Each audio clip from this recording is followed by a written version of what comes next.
Writers গিল্ডের সঙ্গে যখন আমার দেখা হয় তখন আমি বা আমার অন্বেষা জলে ভাসছি, মানে জলে ঝাঁপ দিয়েছি জাস্ট, কিচ্ছু না জেনে, কিচ্ছু না বুঝে ঢেউয়ের সঙ্গে একবার ডাঙার দিকে একবার জলের দিকে যাওয়া আসা করছি।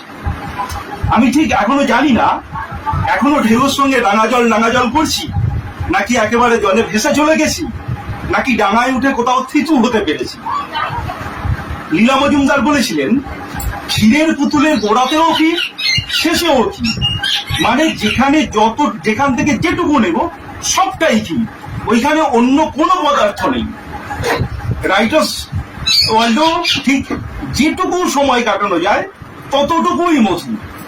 এ মধু ডায়াবেটিস পেশেন্টদেরও কোনো ক্ষতি করে না। এরকম প্রতিষ্ঠানের সামনে 70-এর দশক নিয়ে দু কথা বলবার যে যোগ্যতা, সেই যোগ্যতা আমার একেবারেই নেই। তবু সাহস সঞ্চয় করে যেটুকু জানি বলছি। অবশ্যই অনেকটা বারুরি বাবুর অনুপ্রেরণায় উনি বলেছেন, শিবু তুমি যা জানো সাহস নিয়ে বলবে, তো সেইটুকুই বলবার চেষ্টা করছি। অবশ্যই তা চর্বিত চর্বণ হবে, আপনারা প্রত্যেকে জানেন এই কথাগুলো, সেইগুলি আরেকবার একটু বলবার সুযোগ পেয়েছি এখন, এবং সাহস করেই বলছি। ভুল হবে অনেক, আপনারা নিজে মনে ক্ষমা করবেন, আগেও করেছেন এখনো করবেন আমি জানি। উনুনের ছাই নিয়ে মা আমার বাসন মাজছে, সেই বাসন মাজার শব্দ আমি চাই। নির্মল হালদার, কাব্যগ্রন্থ ঘরের পথে। 70-এর দশক মানে নকশাল, 70-এর দশক মানে হাঙ্গি, কিন্তু 70-এর দশক মানে বাংলা কবিতার জন্য আরো কিছু, যেমন অকিঞ্চিত পর নুন আনতে পান্তা পুরনোর জীবনের অভিজ্ঞতাগুলো স্বাভাবিক এবং অকৃত্রিম ভাষায় তুলে ধরা। কবি নির্মল হালদার বলবেন যে গরিবের কাঁথা কাহিনীতেই প্রমাণ আছে গরিবের শিল্পবোধ। বিচিত্র গ্রাম জীবন, শ্রম জীবন, তাঁবুর তলা থেকে মানুষ আসবে দেশজ ও গ্রাম্য শব্দের বিচিত্র ফোড়নে। পূর্ববর্তী দশকে এরকম ভাবে প্রবল ভাবে তাঁদের উপস্থিতি বাংলা কবিতায় শোনা যায়নি। মিডিয়ার জোরালো উপস্থিতি এই দশকে লক্ষ্য করা যাচ্ছে। ওই পোকার মতো যারা এতদিনের লালিত সমাজ, পরিবারের বন্ধন কাটতে শুরু করেছে, বিজ্ঞাপন নিয়ন্ত্রণ করতে শুরু করেছে বিনোদন জগৎ থেকে হেসেল। রণজিৎ দাস দেখছেন চারপাশে মানুষ খবরের কাগজ পড়ে ঘুরে বেড়াচ্ছে। আমি জানি না রণজিৎ বাবু আজকে বেঁচে থাকলে এখনকার মিডিয়ার দাপট, সোশ্যাল মিডিয়ার দাপট থেকে কি লিখতেন। 70-এর দশক থেকেই যৌথ পরিবারের এই যে প্যাটার্নটা, সেই ধারণা ভেঙে পড়তে শুরু করছে। সেই ভাঙন রোধ করবার কথাও ধ্বনিত হচ্ছে কবিদের কলমে। ছেঁড়া সম্পর্কে আবার গিট বেঁধে দাও, সুজিত সরকার, গিট বেঁধে দাও কাব্যগ্রন্থ।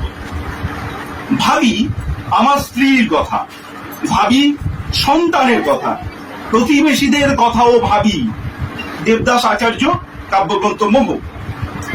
এছাড়াও আমরা দেখব কবি সুব্রত সরকার, যিনি বেপরোয়া ভাবে কবিতা নিয়ে পরীক্ষা নিরীক্ষা করছেন। এরকম ব্রত চক্রবর্তীকেও পাবো, যিনি অনলস পরীক্ষা নিরীক্ষা করছেন। লিরিক্যাল মেজাজ পাবো বিজয় মাখান এবং জয় গোস্বামীর কাছ থেকে। প্রাবন্ধিক নীলাঞ্জন চট্টোপাধ্যায় বলেন, 70-এর কবিতা শুধুমাত্র শহুরে মানুষ এবং এলিট গোষ্ঠীর চর্চার বিষয় হয়ে রইল না, কবিতা চর্চা হয়ে উঠল সর্বজনীন এবং উল্লেখযোগ্যভাবে মফস্বল কেন্দ্রিক।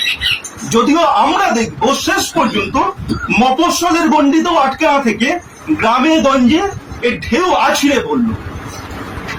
70-এর দশকে নকশালের যে স্লোগান ছিল গ্রাম দিয়ে শহর ঘিরে ফেল, তা বিফল হলেও এই সময় কিন্তু গ্রামের পত্রিকা প্রকাশ উল্লেখযোগ্য হারে বেড়েছিল।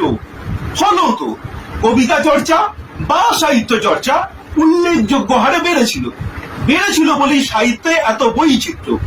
সাল তারিখ বলছে আমাদের যে গিল্ড, সেই গিল্ডও এই সময়েই কিন্তু প্রতিষ্ঠিত। এই সময়কার হাংরি জেনারেশনের প্রভাব, লেখালেখি, নকশাল মুভমেন্ট নিয়ে লেখালেখি, এ তো বহুল চর্চিত। সমসাময়িক বিশ্বে, সেই সময় বিশ্বেও তখন প্রচুর পরীক্ষা নিরীক্ষা চলছে। স্ট্রাকচারালিজম, দাদালিজম ছাড়িয়ে পোস্ট স্ট্রাকচারালিজম এসে গেছে, যেখানে বলা হচ্ছে লেখকের গুরুত্ব কমছে, বলা হচ্ছে রিডাররাই আসল লেখক। খুব ভালো শ্যামলবাবু বলতে পারবেন, যদি উনি ধরিয়ে দেন আর বলে দেন, তাহলে আমিও খুব উপকৃত হবো, আমরা সবাই উপকৃত হবো।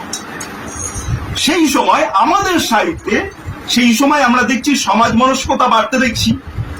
কবিতা যতটা কাব্যিক তার থেকে বেশি বিশেষ উদ্দেশ্যে ব্যবহার হতে দেখলাম, এবং যা বলতে চাইছেন কবি তাই সরাসরি বলতে দেখলাম।